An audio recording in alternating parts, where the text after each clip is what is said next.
dependence. All the countries of the world are dependent on each other for one reason or the other. तो जो countries हैं वो एक दूसरे पे डिपेंड है.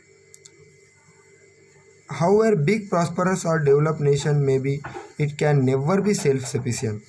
तो जो डेवलप नेशन है वो भी सेल्फ सफिशिएंट नहीं है. About all it's needs means उसकी सारी ज़रूरतें वो खुद पूरी नहीं कर सकता है, वो अदर राष्ट्र पे डिपेंड होता है. If one big nation have to depend upon other big and small nation, तो बिग नेशन जो भी है वो भी एक स्मॉल नेशन और बिग नेशन पे डिपेंड रहता है. Interdependence is an important feature of the international global system. तो इंटरडिपेंडेंस ये इंटरनेशनल ग्लोबल सिस्टम का इम्पोर्टेंट फीचर है. Today's global system. व्यक्ति और राष्ट्र में परस्परावलंबन होता है क्या? Means what is the difference between the interdependence between individual and the between nation? Is there such a division like rich countries and poor countries? Rich countries और पुअर कंट्रीज ऐसी कुछ डिवीज़न होते हैं क्या? Just as the country is govern by constitution, is there some kind of constitution at a global level?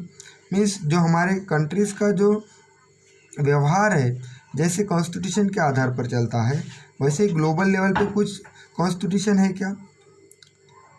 Who enjoy the supreme position in the international system? तो अंतर्राष्ट्रीय system में सबसे supreme level पे कौन है? International relation those foreign policy. Every nation has policies about it international dealing and also about it relation with other nation. Such a policy is called foreign policy. हर एक राष्ट्र उसके जो अंतर्गत व्यवहार है उसके लिए दूसरे राष्ट्र के एक धोरण डिसाइड करता है, उसको बोलते हैं फॉरेन पॉलिसी. मीन्स परराष्ट्र धोरण. Means every nation has policies about it's internal dealing as also about its relation with other nation. Such policy is called foreign policy. We are going to study India's foreign policy in detail in the next chapter. Collect newspaper for a month and take cutting of few new about different foreign countries. Classify the news on the basis of the point given below and put an exhibition. Means एक आधे month की जो newspapers है उसको collect करो और वो जो परराष्ट्र की जो न्यूज़ है उसमें उसको नीचे दिए हुए मुद्दों के आधार पर उसका हमें एग्जीबिशन लेना है. The visit to our country of person holding important position in other nation. इस परराष्ट्र के जो इम्पोर्टेंट पोजीशन पे जो कुछ व्यक्ति है उसने अपने कंट्री को जो विजिट दी है उसकी इंफॉर्मेशन हमें लिखनी है. Treaty sign between our country and other countries. तो हमारे कंट्री और अदर कंट्री में जो कुछ ट्रेटीज हुए हैं वो भी हमें लिखने हैं. Then an international conference convey in our country. तो हमारे देश में जो इंटरनेशनल कॉन्फ्रेंस हुई थी उसके बारे में इंफॉर्मेशन हमें पढ़नी है. Then events with respect to our neighbouring countries. और हमें नेबरिंग कंट्रीज का रिस्पेक्ट भी करना है. बैकग्राउंड.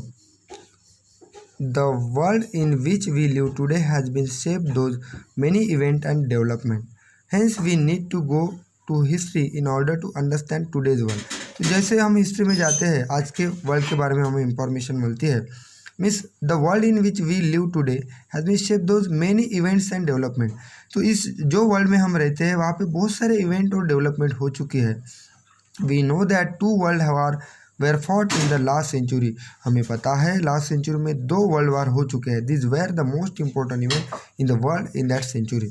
तो ये हमारे